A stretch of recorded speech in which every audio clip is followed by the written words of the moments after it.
With MULN Automotive, we really seem to be living in a brave new world.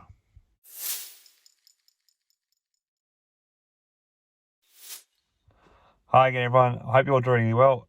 So obviously with MULN Automotive, there's been a lot of crazy talk going around, and it makes me think we're kind of living in a bit of a brave new world in terms of misinformation and on not knowing really what's going on with the company. So on Friday, the stock dropped to a new low when adjusted for the recent reverse stock split of $1.27 per share, which 2 weeks ago means it was trading at only just over 5 cents per share before the reverse stock split. Anyway, what's kind of driving the downward pressure on the stock seems to be questions of the validity of recent claims and sales that have come out from the business. And that seems to be like growing all through the MULN community, leaving a lot wondering what is true and what is not. And so I'm just going to kind of give my take on some of what I think's been going on. So obviously, the big issue that came on Friday was that on Thursday, the company announced that they had signed basically a $16 million deal with MGT. And what was really interesting for me is that when that announcement came out on my Thomson Reuters terminal, not long afterwards, they sent out I'll put up on the screen too, they sent out another announcement saying that it was an invalid update, and then they sent it out again, like a summary one. So I was left really stumped about the whole thing, like when I was following the updates through that terminal that I subscribe to. And it seems like obviously others in the MULN community were as well.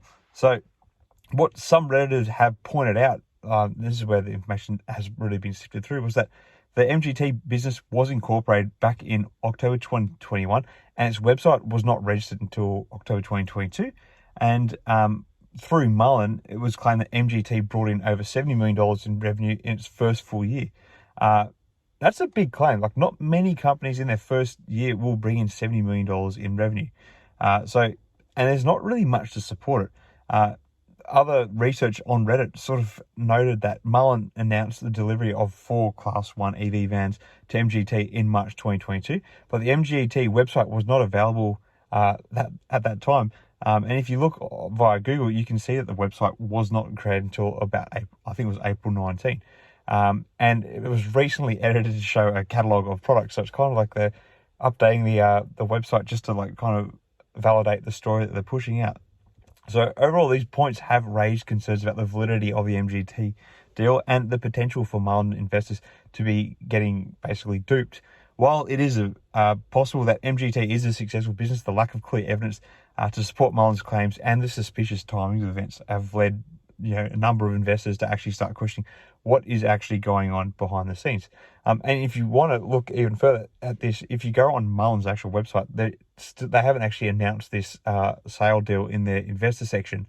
And they still have along the top tagline that the recent 1,000 vehicle sale, which was announced a couple of weeks ago, the much bigger deal. So it's really hard to tell what's going on, whether this deal is really happening or not.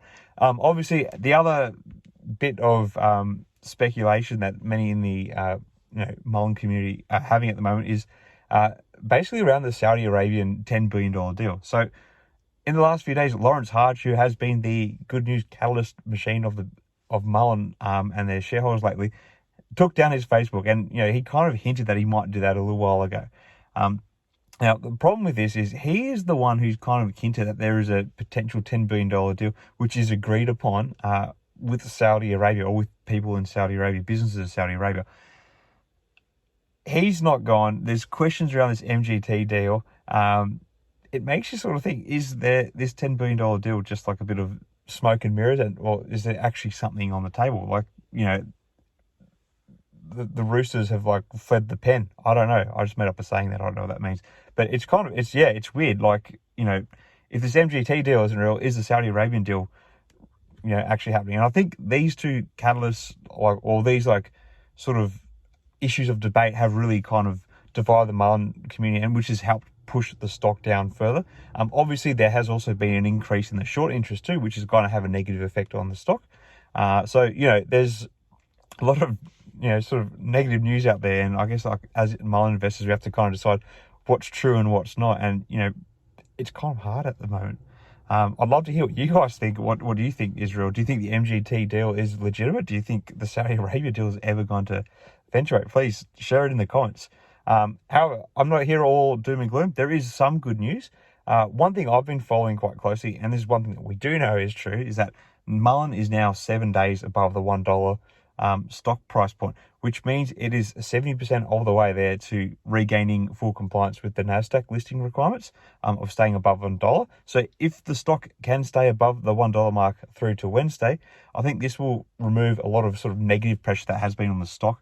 And, you know, there's been some rumours around a short squeeze, some of which I've spoken about too, but I actually think that if there was to ever be a proper legitimate short squeeze, it's going to happen once this date has passed. So that's something that's a little bit more concrete. As long as the stock can stay above the $1 mark through Wednesday's session, you know, there could be the potential for a bit of regained confidence by the broader market in Mullen, and that could eventually push the stock back up. And who knows, we may be seeing a short squeeze occur. I know a lot of people talk about it, and I've talked about it before too. The short interest generally actually isn't that high in the stock at the moment. The off-market short interest seems to be higher than the actual free float short interest. But if you follow Fintel, again, there are actually no shares available to short at the moment. So that's where a lot of the pressure on the existing short positions are currently. Anyway, that's all I'm going to really sort of say on this one. Let me know your thoughts about all this in the comments below. It's really sort of a bizarre sort of scenario that we've kind of found ourselves in. Are we just reading too much into a bit of FUD that's being put out there by, you know, the likes of Hindenburg Research and stuff? I really don't know. Share your thoughts in the comments. Until next time, everyone, may the markets trade in your favour. Cheers.